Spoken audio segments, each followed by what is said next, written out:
54-ാമത്തെ സങ്കീർത്തനമാണ്. വായിച്ചിട്ടില്ലെങ്കിൽ നിർബന്ധമായിട്ടും വായിക്കേണ്ടതാണ്. ഇതാ ദൈവമാണ് എൻ്റെ സഹായകൻ. ഈ ഒരൊറ്റ ചിന്ത മനസ്സിൽ കയറിയാൽ നിങ്ങളുടെ എന്ത് പ്രശ്നത്തെയും നിങ്ങൾ അതിജീവിക്കും. ഇതാ ദൈവമാണ് എൻ്റെ സഹായകൻ. എന്തൊരു കരുത്താ കിട്ടണമെന്നറിയാമോ? മറ്റുള്ളവർ നമ്മളെ എന്ത് ആരോപണം കൊണ്ട് നേരിടാൻ വന്നാലും, മറ്റുള്ളവർ ശാരീരികമായിട്ട് നമ്മൾ ഉപദ്രവിക്കാൻ വന്നാലും, മറ്റുള്ളവർ നമ്മളെ ഏത് തരത്തിൽ ഇങ്ങനെ താഴ്ത്തിക്കെട്ടാൻ ശ്രമിച്ചാലും എനിക്ക് പ്രശ്നമില്ല. കാരണം നിങ്ങൾ അല്ല എൻ്റെ ബലം, ദൈവമാണ് എൻ്റെ സഹായകൻ. അതെനിക്കൊരിക്കലും നഷ്ടപ്പെടാത്ത കോട്ടയാണ്, എനിക്ക് വലിയ ശക്തിയാണ്. അതുകൊണ്ട് തന്നെ ഞാൻ തളർന്നു പോയില്ല. 121-ാമത്തെ സങ്കീർത്തനം ഈ രാത്രി കിടക്കുന്നതിന് മുൻപ് നിർബന്ധമായിട്ടും വായിച്ചിട്ട് കിടക്കണം, പറ്റുമെങ്കിൽ ഒരുമിച്ച്.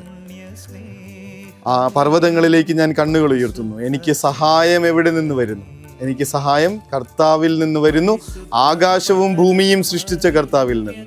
ഇത് പറഞ്ഞുകൊണ്ട് ജീവിതത്തെ നേരിട്ട മനുഷ്യരൊന്നും പരാജയപ്പെട്ടിട്ടില്ല, തളർന്ന് വീണിട്ടില്ലെന്നുള്ളതാ സത്യം. കർത്താവാണ് എൻ്റെ സഹായകൻ. ദാവീദ് വന്ന് ഗോലിയാത്തിനെ നേരിടാൻ പോകുന്ന നേരത്ത് നമ്മൾ കാണുന്നുണ്ട് സാവൂൾ രാജാവ് പടച്ചട്ടയൊക്കെ വെച്ച് കൊടുക്കണത്. അവസാനം അതെല്ലാം വലിച്ചു പറിച്ച് കളഞ്ഞിട്ട്, കാരണം നടക്കാൻ പറ്റണില്ലേ കൊച്ചിനെ, ചെറിയ പയ്യനാണ്, പറയുന്നുണ്ട് ഇസ്രായേലിൻ്റെ ദൈവമായ കർത്താവാണ് എൻ്റെ ബലം. ഒറ്റ ബലം. അതിൻ്റെ പേരിൽ എടുത്തത് ഒറ്റക്കല്ല്, ആ ഒരു മല പോലെ നിൽക്കുന്ന ഗോലിയാത്തിനെ അടിച്ച് താഴെയിടാനായിട്ട്. കാരണം അത് ആ കല്ലിൻ്റെ ബലമല്ല, അതിൻ്റെ പിന്നിൽ നിന്ന് നിയന്ത്രിച്ച കർത്താവിൻ്റെ ബലമാണ്.